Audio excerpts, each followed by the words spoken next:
தமிழகத்தில் 2026ஆம் ஆண்டு நடைபெறும் சட்டமன்ற தேர்தலில் திமுகவை வீழ்த்த மீண்டும் பாஜக அதிமுக கூட்டணி அமைய உள்ளது. இரு கட்சி தலைவர்கள் மத்தியில் பேச்சுவார்த்தை நடைபெற உள்ளது குறித்து விரிவாக விளக்குகிறது இந்த செய்தி தொகுப்பு. தமிழகத்தில் அடுத்த ஆண்டு 2026இல் நடைபெற உள்ள சட்டமன்ற தேர்தலை சந்திப்பதற்கு அனைத்து அரசியல் கட்சிகளும் தயாராகி வருகின்றன. திமுக கூட்டணியை வீழ்த்தி ஆட்சியை கைப்பற்ற வேண்டும் என்பதில் அதிமுக பொதுச் செயலாளர், தமிழகத்தின் எதிர்க்கட்சி தலைவர் எடப்பாடி பழனிசாமி உறுதியாக உள்ளார்.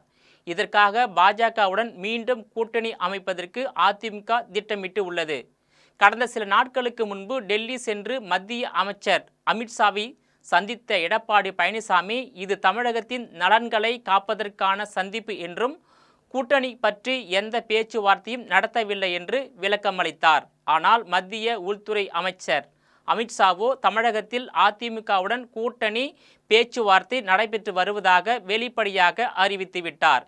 இதன் மூலம் 2026ஆம் ஆண்டு நடைபெறவுள்ள சட்டமன்ற தேர்தலில் அதிமுக பாஜக கூட்டணி அமைவது உறுதிப்படுத்தப்பட்டுள்ளது.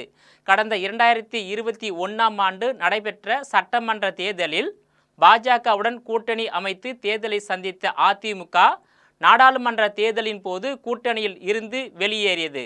இதன் காரணமாக இரண்டு கட்சிகளுமே தனித்தனியே அணியை உருவாக்கி போட்டியிட்டு தோல்வியை தழுவின.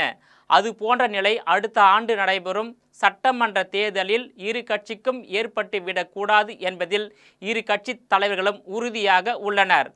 நாடாளுமன்ற தேர்தலின் போது கூட்டணி முறிவால் அதிமுக மற்றும் பாஜகவை சேர்ந்த தலைவர்கள் மாறி மாறி விமர்சித்து கொண்டனர். பாஜகவால் தான் சிறுபான்மையினர் ஓட்டுகளை பெற முடியாமல் போய்விட்டது. அதுவே சட்டமன்ற தேர்தலில் அதிமுக தோற்பதற்கு முக்கிய காரணமாக விட்டது என்று அதிமுக முன்னாள் அமைச்சர்கள் பலர் கருத்து தெரிவித்தனர்.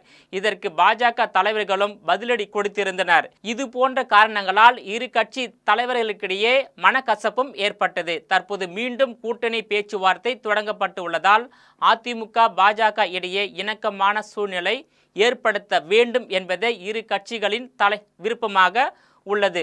இதற்காக தமிழக பாஜக தலைவர்கள் மற்றும் அதிமுக நிர்வாகிகள் ஒருவருக்கொருவர் விட்டு கொடுத்து சுமூகமான சூழ்நிலையை ஏற்படுத்தி கொள்ள வேண்டும் என டெல்லி பாஜக தலைமை அறிவுறுத்தி உள்ளது. இதன்படி இரண்டு கட்சிகளை சேர்ந்தவர்களும் கூட்டணி விவகாரத்தில் குழப்பத்தை ஏற்படுத்தும் வகையில் எந்தவித கருத்துக்களையும் தெரிவிக்க கூடாது என்றும் தடை விதிக்கப்பட்டுள்ளது. அதிமுக பாஜக கூட்டணி தொடர்பாக எடப்பாடி பழனிசாமி டெல்லியில் உள்துறை அமைச்சர் அமித்ஷாவை சந்தித்து முதல் கட்ட பேச்சுவார்த்தை நடத்தி உள்ள நிலையில் அடுத்தடுத்த பேச்சுவார்த்தைகளும் சுமூகமாக நடத்தி முடிக்க வேண்டும் என்று தமிழக பாஜக தலைவர்களிடம் அறிவுறுத்தப்பட்டு உள்ளது. தமிழகத்தில் பிரதான எதிர்க்கட்சியாக இருக்கும் அதிமுகவுடன் கூட்டணி அமைத்தால் மட்டுமே வெற்றி பெற முடியும் என்பதால் அதற்கான சூழலை உருவாக்குவதில் தமிழக தலைவர்கள் தீவிரமாக செயலாற்ற வேண்டும் என்றும் டெல்லி பாஜக தலைமை தெரிவித்து உள்ளது.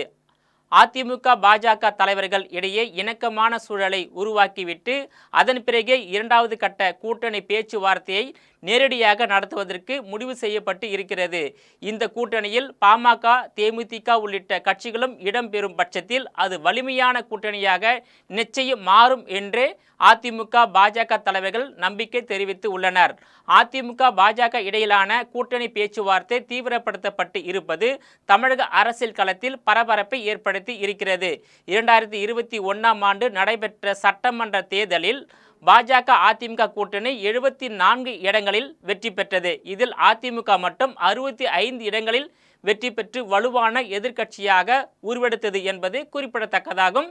நேயர்களை மீண்டும் இது போன்ற மற்றொரு நிகழ்ச்சியில் சந்திக்கிறேன். அதுவரையில் உங்களிடமிருந்து விடைபெறுவது நான் உங்கள் விஜயபாலன்.